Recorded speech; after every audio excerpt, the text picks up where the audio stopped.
नारायणपुर को सीएम भूपेश बघेल ने बड़ी सौगात दी है। 84 करोड़ रुपए के 14 विकास कार्यों का लोकार्पण किया। सीएम ने नारायणपुर अंतागढ़ स्टेट हाईवे के चौड़ीकरण की घोषणा की। हमारी सरकार संकट की घड़ी में आपके साथ हमेशा खड़ी है। कोरोना काल में भी लघु वनोपज की खरीदी गई। पहले केवल 7 तरह के लघु वनोपज की खरीदी होती थी। हमारी सरकार में 52 प्रकार के लघु वनोपजों की खरीद की जा रही है। रोजगार उपलब्ध कराने में हमारा राज्य पूरे देश में अग्रणी रहा है। राज्य में कुपोषण के खिलाफ अभियान भी चलाया जा रहा है। वर्तमान में 77,000 बच्चे कुपोषण से मुक्त हो चुके हैं प्रयासों से।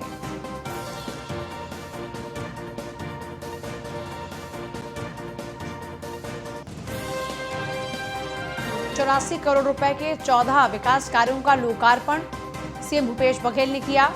वर्तमान में 77,000 बच्चे कुपोषण से मुक्त हो चुके हैं। ये खुशखबरी भी उन्होंने प्रदेशवासियों को दी। नारायणपुर को सीएम भूपेश बघेल ने बड़ी सौगात दी है और इसी दौरान में सरकार की कई विकास परियोजनाओं का जिक्र भी किया। 84 करोड़ रुपए के 14 विकास योजनाओं का लोकार्पण भी किया। कई घोषणाएं भी की और कहा कि हमारी सरकार संकट की घड़ी में आपके साथ हमेशा खड़ी है। कोरोना काल में भी लघु वनोपजों की खरीदारी हमने सबसे ज्यादा की।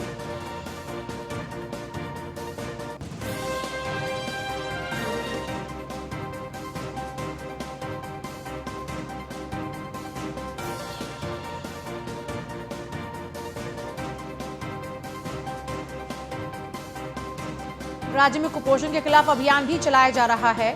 वर्तमान में 77,000 बच्चे कुपोषण से मुक्त हो चुके हैं।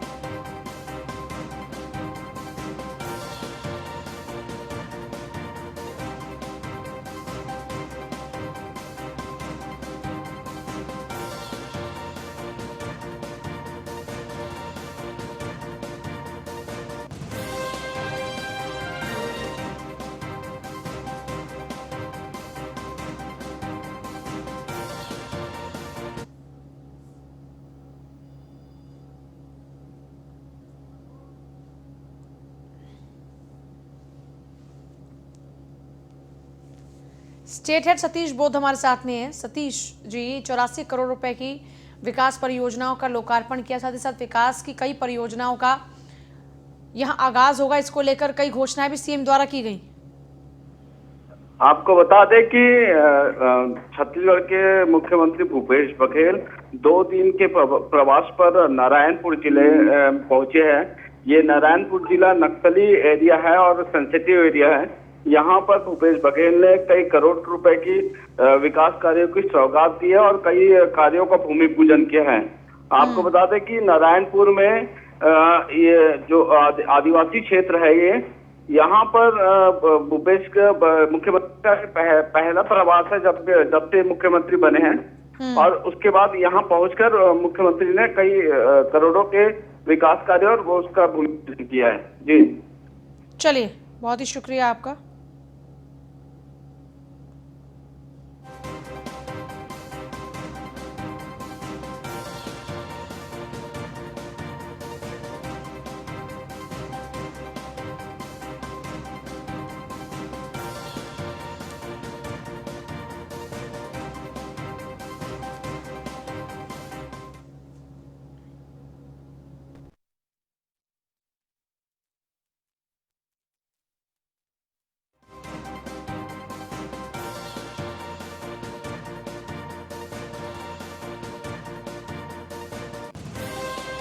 खबर नारायणपुर से है, जहां सीएम बघेल ने मलखंभ के खिलाड़ियों की सराहना की है।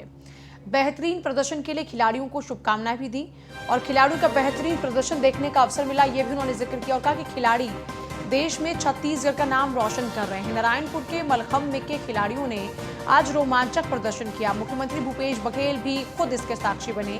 उन्होंने मलखंभ का बेहतरीन प्रदर्शन देखकर खिलाड़ियों का उत्साहवर्धन भी किया, उन्हें बधाइयां दी, ढेरों शुभकामनाएं दी। उन्होंने कहा कि स्वतंत्रता दिवस के मौके पर राजधानी रायपुर में आयोजित कार्यक्रम में मलखंभ का अनोखा प्रदर्शन देखने को मिला, जिसे देखने का मौका भी उनको जो मिला है और ये उनके लिए बेहद खास है। अबूझमाड़ के छोटे छोटे बच्चों ने मलखंभ का हैरत अंगेज प्रदर्शन देखकर लोगों ने दांतों तले उंगली दबा ली। सीएम बघेल ने कहा, यहाँ के खिलाड़ी केवल नारायणपुर का ही नहीं बल्कि पूरे देश में छत्तीसगढ़ राज्य का नाम रोशन कर रहे हैं। स्टेट हेड सतीश बौद्ध हमारे साथ में हैं। सतीश जी, जिस तरीके से हमने देखा, खुद यहाँ पर बच्चे जो प्रतिभाएं अपनी प्रदर्शित कर रहे हैं उनसे बेहद गदगद भी नजर आए सीएम भूपेश बघेल, साथ साथ उनको शुभकामनाएं भी दी हैं। आपको बता दें कि भूपेश बघेल 2 दिन के प्रवास पे नारायणपुर में है और आज दूसरे दिन भूपेश बघेल ने मलखंब जो यहाँ के जो खिलाड़ी है मलखंब के जो आदिवासियों की पुरानी परंपरा है, ये जो मलखंब जो जिनको कहा जाता है, ये पुरानी इनकी खेल है जो आदिवासियों का। इसको देखकर दांतों तले उंगली मतलब अचंभित हो गए थे मुख्यमंत्री इनका प्रदर्शन देखकर। और इनके जो डाइट के लिए डीएमएफ फंड, जो खनिज मत्स्य से जो पैसा आता है डीएमएफ फंड, उसके लिए इनके डाइट की व्यवस्था भी भूपेश बघेल ने की है। और ये 26 जनवरी में जो जिस प्रकार इनका प्रदर्शन देखा है, वो 26 जनवरी में झांकी में इनका प्रदर्शन होगा। जी चलिए, शुक्रिया आपका।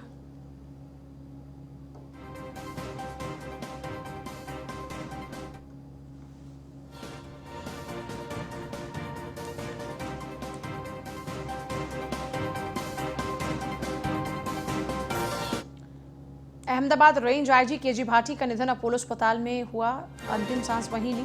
2 दिन पहले अस्पताल में हुए थे भर्ती, स्वास्थ्य ठीक न होने के चलते वो भर्ती थे। 1999 के आईपीएस अधिकारी थे केजी भाटी। अपोलो अस्पताल में जिन्होंने अंतिम सांस ली है, 2 दिन पहले ही उनको अस्पताल में भर्ती कराया गया था। अहमदाबाद में आईजी रेंज के अधिकारी थे, अपोलो अस्पताल में आखिरी सांस ली, स्वास्थ्य ठीक नहीं था, इस कारण से ही अस्पताल में भर्ती कराया गया था। 1999 बैच के आईपीएस ऑफिसर थे Bhati. Ahmedabad range IG KG Bhati का निधन हुआ। अपोलो अस्पताल में उन्होंने आखिरी सांस ली। पिछले कुछ दिन से उनकी तबीयत खराब थी, जिसके बाद उनको अस्पताल में भर्ती कराया गया और अपोलो अस्पताल में 2 दिन पहले ही उनको भर्ती कराया गया था। स्वास्थ्य ठीक न होने के चलते उनको भर्ती कराया गया, जिसके बाद अब उन्होंने आखिरी सांस ली।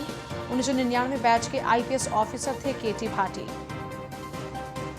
अहमदाबाद रेंज के आईजी केजी भाटी का निधन हो गया है। अपोलो अस्पताल में उन्होंने आखिरी सांस ली है। और जयेश प्रजापति हमारे साथ हैं।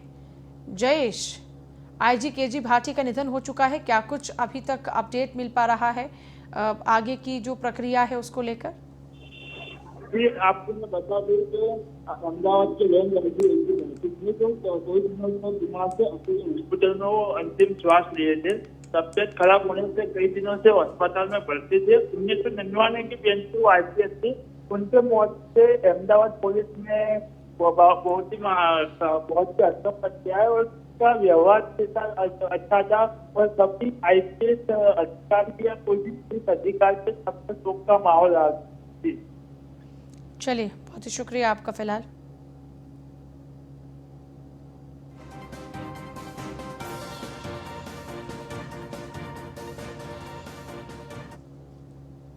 खबर मंदसौर से है, जहां गैस रिफिलिंग के समय सिलेंडर में आग लग गई। सिलेंडर में आग लगने से इलाके में हड़कंप। मौके पर मौजूद लोगों ने आग पर पाया काबू। जिले में बड़े पैमाने पर रिफिलिंग का धंधा चल रहा है। सिलेंडर में आग लगने से इलाके में हड़कंप मचा हुआ है और ये रिफिलिंग का पूरा खेल चलता है लगातार। मौके पर मौजूद लोगों ने आग पर फिलहाल काबू पा लिया है, लेकिन आग की भयानक तस्वीरें आप देख सकते हैं। जिले में बड़े पैमाने पर इसी तरीके से रिफिलिंग का धंधा चलता है, गैस रिफिलिंग का। गैस रिफिलिंग के समय ही सिलेंडर में आग लग गई, जिसके बाद आप देख रहे हैं किस तरीके से आग लगातार चारों तरफ बढ़ती जा रही है।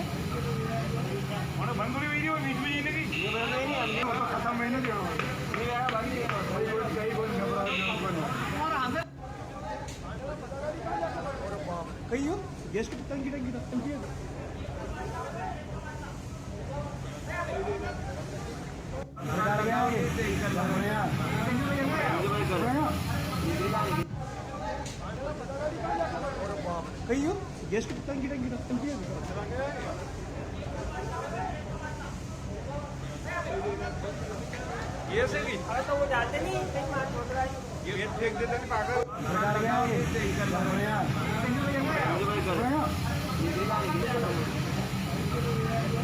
और बंदूरी वीडियो बीच में ये नहीं, ये नहीं हमने मतलब खत्म महीने दिया ये है बाकी कई बोल और हमें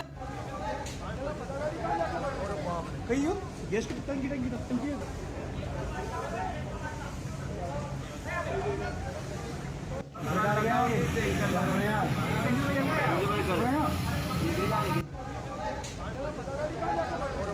कहीं हो गैस की टंकी है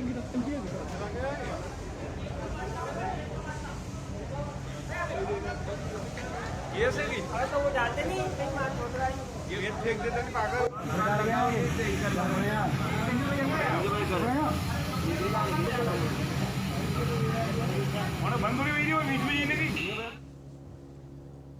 खबर मध्य प्रदेश के मंदसौर से ही है, जहां पर ऑनलाइन पढ़ाई के लिए बनाए गए ग्रुप में शिक्षकों ने अश्लील फोटो डाल दी, जिसको लेकर आक्रोशित ग्रामीणों ने शिक्षक के खिलाफ में थाने पर आवेदन दिया है और शिक्षक के खिलाफ कड़ी कार्रवाई की मांग की जा रही है। इनका कहना है कि जिस ग्रुप में शिक्षक ने हरकत की, उस ग्रुप में बालक बालिकाएं जुड़े हैं। इस तरह की हरकत से बच्चों पर बुरा असर पड़ेगा। इस अध्यापक पर पुलिस ने कड़ी से कड़ी कार्रवाई करने की बात कही है, ताकि कल से कोई भी शिक्षक भूल से भी ऐसी हरकत ना करे। डाल दिए गए इस ग्रुप में विद्यालय के अनेक छात्र छात्राएं जुड़ी हुई है होने के बावजूद भी प्रतापीकरण गणित के शिक्षक लक्ष्मीचंद मेयर द्वारा अश्लील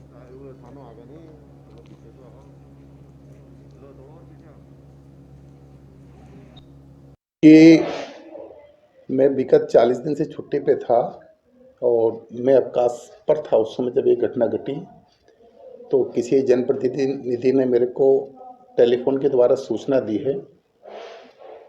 उसके बाद मैंने हमारे जो संस्था के इंचार्ज प्रिंसिपल थे उनको मैंने सूचना दी और वो थाने पर गए।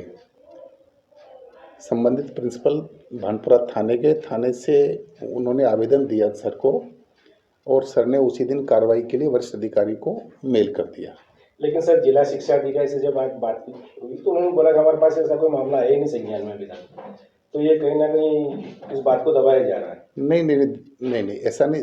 वरिष्ठ कार्यालय को, चूँकि हमारे दुबे जी हैं, मैं उस समय था नहीं, तो पूरी जानकारी लेके मैं आपको बता दूंगा मैं, लेकिन उसी दिन मेल कर दिया था। छुट्टी का दिन था तो भानपुरा से ही उन्होंने मेल किया। लेकिन ऐसे मामले में शिक्षक के मोबाइल में ऐसा फोटो आया कहाँ से, और अगर आया तो भेजता किसको था सर? अब इस जानकारी से तो मैं अनभिज्ञ हूँ मैं, क्योंकि मैं था नहीं यहाँ पर, और संबंधित के ऊपर कार्रवाई के लिए लिखा गया। सर मामले को लगभग 15 दिन हो गए अभी तक इस पर कार्रवाई। मैं जानकारी लेता हूँ, चूँकि आप लोगों ने मेरे को बताया है। अभी मेरे को 3-4 दिन हुए ज्वाइन किए हुए, और मैं जानकारी लेता हूँ। राजस्थान सरकार में राज्य मंत्री राजेंद्र यादव ने आज अपने निवास स्थान कोटपुतली पर विधानसभा क्षेत्र की समस्याओं को लेकर पंचायत प्रतिनिधि और शहर के आगंतुक से बैठक की। क्षेत्र की समस्याओं को सुना और कुछ समस्याओं का मौके पर ही निस्तारण भी किया। समस्या लेकर आए पंचायत प्रतिनिधियों ने राज्य मंत्री का फूलमाला पहनाकर स्वागत भी किया। मंत्री राजेंद्र यादव ने बताया कि इस जन सुनवाई कार्यक्रम को लगातार सुचारू रखा जाएगा और समय समय पर आयोजन करके लोगों की समस्याओं को सुना भी जाएगा।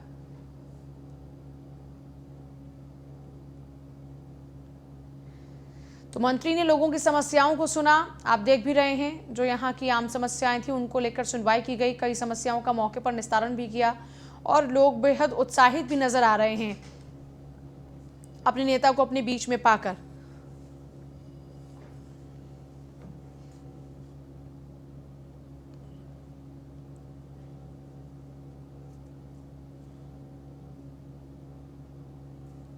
विजय वशिष्ठ हमारे साथ, हमारे सहयोगी। विजय, मंत्री जी ने लोगों की समस्याओं को सुना और लोग भी बेहद उत्साहित नजर आ रहे हैं, क्या कुछ खास रहा इस दौरान? हाँ मैम, मंत्री जी ने गांव और शहर की समस्याओं को सुना और उनका उसी समय निराकरण भी निकाला। तो इसको लेकर सभी सरपंच सहयोगी बड़े उत्साहित नजर आए और उन्होंने इस कार्यक्रम को लगातार जन सुनवाई को कार्यक्रम को जारी रखने का भी सुझाव दिया। चलिए, बहुत ही शुक्रिया आपका फिलहाल पूरी जानकारी के लिए। मझगवां से खबर है, जहां गड्ढा मुक्त सड़कों की पोल खुल गई। जिले में कई सड़कों का हाल बुरा है, लोगों को आवागमन में काफी दिक्कतों का सामना करना पड़ता है। मझगवां से पहाड़ी खेड़ा मार्ग पर गहरे गड्ढे हैं, जर्जर हालत से जूझ रहे। गोपालपुर की ये सड़कों की तस्वीरें आप देख रहे हैं, जहां आप अंदाजा लगा सकते हैं कि लोगों की जिंदगी इन गड्ढों भरी सड़कों के साथ में कैसी होगी।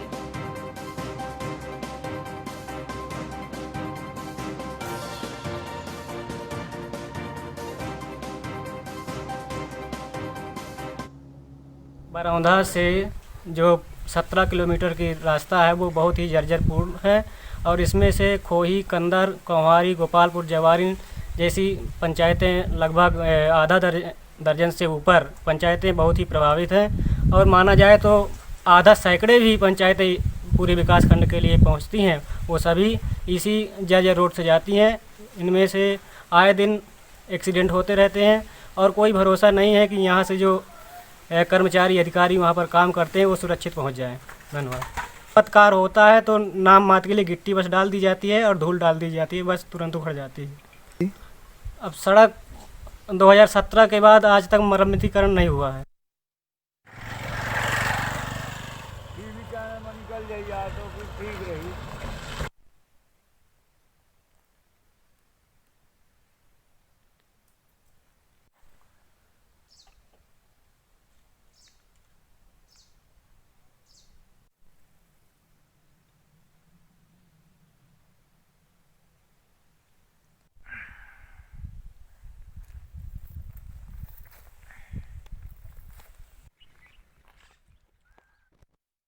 अनेक हो जाती हैं इन गड्ढों भरी सड़कों के साथ।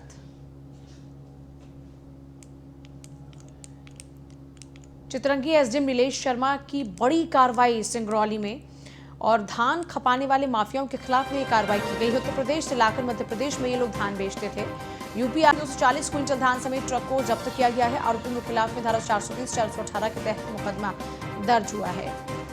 उत्तर प्रदेश से लाकर मध्य प्रदेश में ये लोग धान बेचा करते थे। यूपी आ रही 240 क्विंटल धान समेत ट्रक को जब्त कर लिया गया है। धान खपाने वाले माफियाओं के खिलाफ में कार्रवाई करते हुए धारा 420, 418 के तहत मामला दर्ज किया। चितरंगी एसडीएम नीलेश शर्मा की यह बड़ी कार्रवाई है। धान खपाने वाले माफियाओं के खिलाफ में कार्रवाई की जा रही है। 9/1/2021 को गश्त के दौरान एक ट्रक पकड़ाया गया जिसका नंबर यूपी 6480 9337 है, जिसमें 600 बोरी धान लदी पाई है और उसको कागज़ देखा गया तो उत्तर प्रदेश का कागज़ गिरती मिली है जो पिपरवान थाना चितरंगी के अंतर्गत जिला सिंगरौली में बेचने के लिए लाया जा रहा था, जो अवैध धान है, जिसमें राजस्व विभाग से मिलकर संयुक्त कार्रवाई की गई है, जिसका ड्राइवर अवध शरण सिंह गोंड सकरिया का और संतोष साहू पिपरवान के हैं, जिनके विरुद्ध अपराध क्रमांक 9/21 धारा 420, 418 कायम किया गया है और बेचना जारी है। राजकिशोर पांडे हमारे साथ, हमारे संवाददाता जुड़ गए हैं। राजकिशोर, बड़ी कार्रवाई है ये, और जिस तरीके धान खपाने के लिए ये लोग मध्य प्रदेश को रवाना हो रहे थे, ये जो पूरी कार्रवाई हुई है, इस पूरी कार्रवाई को लेकर पूरी जानकारी चाहेंगे। जी, मैं आपको बताना चाहूंगा कि उत्तर प्रदेश से सिंगरौली जिले, मध्य प्रदेश से सिंगरौली जिले में आने के लिए आरोपियों एक सुगम रास्ता चुनते हैं जो कि चितरंगी से होकर गुजरता है। ये रास्ता घोरावल, उत्तर प्रदेश से घोरावल से होकर आता है। यहाँ से पीछे उन लोगों को सूचना मिल रही थी प्रशासन को कि धान ला के यहाँ खपाया जा रहा है और उन्होंने 600 बोरी धान यहाँ पकड़ी है। करीब 240 क्विंटल धान था जो खरीदी केंद्र में बेचा जाना था। बहुत शुक्रिया आपका फिलहाल पूरी जानकारी के लिए।